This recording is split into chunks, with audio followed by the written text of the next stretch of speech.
Happy Easter. Easter is such a massive moment of the year, and I say to everybody, Happy Easter. I wish you, your family, your friends, your colleagues, all the very best. Be safe. That's what's critically important. It's such an important time of the year. For those of Abrahamic faith, we've come out of Lent and we've come out of Ramadan, and both are huge moments of sacrifice. I try to make the distinction to people that this period in which it is that we understand that our Lord Jesus Christ, his death and his resurrection are fundamental to the Christian faith. That's what separates the Christian faith from others. But I think in all practical terms, there's so much that we can learn from this period. And I always point out to all my friends that even in Islam, Jesus is a prophet. And actually his mother, Mary, was mentioned, I think, more in the Quran than even in the Bible. We are enjoined by one through the house of Abraham. But significantly, I always try and point out to people life lessons that we can pick up from the good book being the Bible, the good book being the Quran, for those of Abrahamic faith. And this is a period that we've got to look that we can say that God gave his only son, that we may be forgiven and given another chance.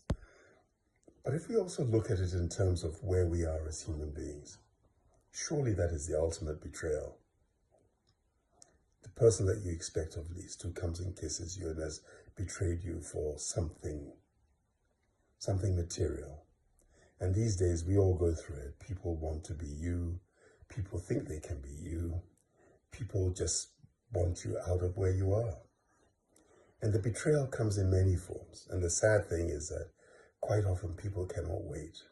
The natural order of things where your term ends, or you pass away, or you choose to step down from something. And I think that when you look at what happened over this Holy Weekend, that started from a week earlier to Good Friday, what a peculiar name, right the way to Sunday and the resurrection.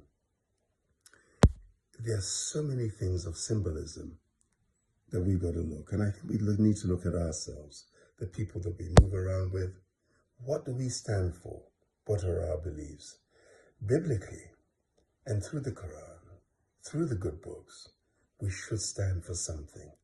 And it is our spirituality that should take us through. Today, Easter, I always ask people to reflect. Reflect on the sacrifices made, the symbolism of our Lord Jesus Christ, and the importance within the Holy Book to what it means, not simply to recite, because we often get into that in terms of religion, reciting books, reciting verses, reciting all sorts of things. Important if we add relevance to it and state what it is that we mean. That is what is critically important. And when I talk to people, I always make mention of the fact that do not assume that everybody is in the same boat rowing with you in the same direction.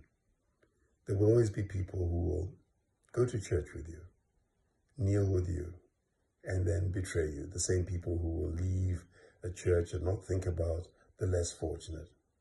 This Easter, let us reflect. Reflect on the sacrifices and the symbolisms of Jesus Christ, who rode on a mule, who was simple, who did not value material things, who made statements that we have seen in the good book attributed to many. Do not cast the first stone. Do not sit in a glass house. And importantly, I say to people, never give up. It's important never to give up. If you don't give up and you wake up every day with a smile on your face, you'll see a new opportunity.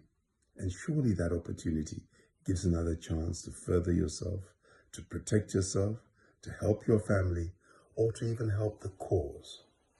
If you sit in a position of a leadership role, as I currently do, your vision for tomorrow is often not seen by people today. So you have to battle and protect yourself. Make sure at all times, as it begins to unravel, the people sometimes may have a worry about the vision, but if they believe in you, then it's only a matter of time that they'll see the changes that you're bringing and what you endeavor to achieve. You can do it the same as well. Because in life, leaders do not lead alone. They're part of a team of other leaders. And where I sit in my world, I have many leaders. I'm just perhaps the one who's standing at the front, but believe me, they're all my equal brothers and sisters across this beautiful continent who work together with us. And the beautiful thing is, we're all so different, are we? Of different faiths, hopefully similar spirituality, where we seek to do good and to help one another. As I sit here in Europe, it's not that cold, but I am wrapped up and I am in an African house. So the symbolism of that is nothing peculiar. Nobody should think it is. It's just a symbol of where I come from, the beautiful continent of Africa. Happy Easter, be safe, and remember to say a prayer today and always.